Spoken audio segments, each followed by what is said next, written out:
no2protocols.net։ Պետք է պարզապես հավաքել հասցեն, լրացնել տվյալները և հայ-թուրքական արձանագրությունների դեմ քվեարկելու պահանջով նամակի տակ կավելանա և ձեր անունը։ Դիմում նամակն ուղղված է ազգային ժողովի պատգամավորներին և ունի հետևյալ բովանդակությունը։ Քաջ գիտակցելով Հայաստանի և Թուրքիայի միջև դիվանագիտական հարաբերություններ հաստատելու և շրջափակումը վերացնելու կարևորությունը, անընդունելի եմ համարում այս խնդիրների լուծումը մեր պետական ու ազգային շահերից և անժամացելի իրավունքներից հրաժարվելու հաշվին։ Հետևաբար, որպես Հայաստանի Հանրապետության քաղաքացի և ձեր ընտրող, պահանջում եմ ձեզնից պահպանել հայ ժողովրդի և մեր պետության շահերն ու արդար իրավունքները և Հայաստանի Հանրապետության ազգային ժողովում դեմ քվեարկել Հայաստանի Հանրապետության և Թուրքիայի Հանրապետության արտգործնախարարների կողմից 2009 թվականի հոկտեմբերի 10-ին ստորագրված արձանագրությունների վավերացմանը։ Քվեարկությունն ընթանում է արդեն 2 ամիս, և ազգային ժողովի պատգամավորները իրենց ինտերնետային հասցեներում շուտով կստանան արձանագրությունների դեմ հանդես եկող բազմահազար քաղաքացիների քվեարկության արդյունքները։ Ես Սփյուռքում և Հայաստանում բարձրացավ բողոքի ալիք այս արձանագրությունների կապակցությամբ և նաև ինտերնետային աշխարհում սկսվեցին տարբեր արշավներ, ոճի արշավներ։ Կարճ ժամանակահատվածում կայքէջը ձեռք է բերել բավականին մեծ հեղինակություն,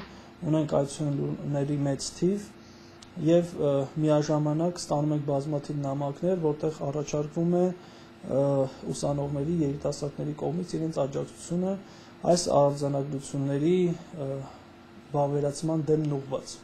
Սարդարապատի գոյամարտի վճռականությամբ Թուրքիային չզիջելու կոչով ինտերնետային էջում տեղեկատվությունը ինչպես արևելահայերեն, այնպես էլ արևմտահայերեն է։ Սփյուռքի մեր հայրենակիցները թեև ընտրելու իրավունք չունեն, բայց անտարբեր չեն հայրենիքի ճակատագրին։ Կայքում կարելի է ծանոթանալ և արձանագրությունների տեքստերին, մեկնաբանություններին, թեմային առնչվող վերջին մի քանի տարվա նորություններին։ Սա նշանակում է, որ կայքի այցելուն ստանում է սպառիչ տեղեկատվություն, ինչը ընդգծում է քվեարկության կշիռը։ Բողոքի ինտերնետային արշավը սկսվել է վաղուց, ընդգրկումը լայն է, մեթոդները տարբեր։ Քարոզչական աշխատանքներ ենք տանում նաև Facebook-ում հայտնի Odnoklassnik կայքէջում։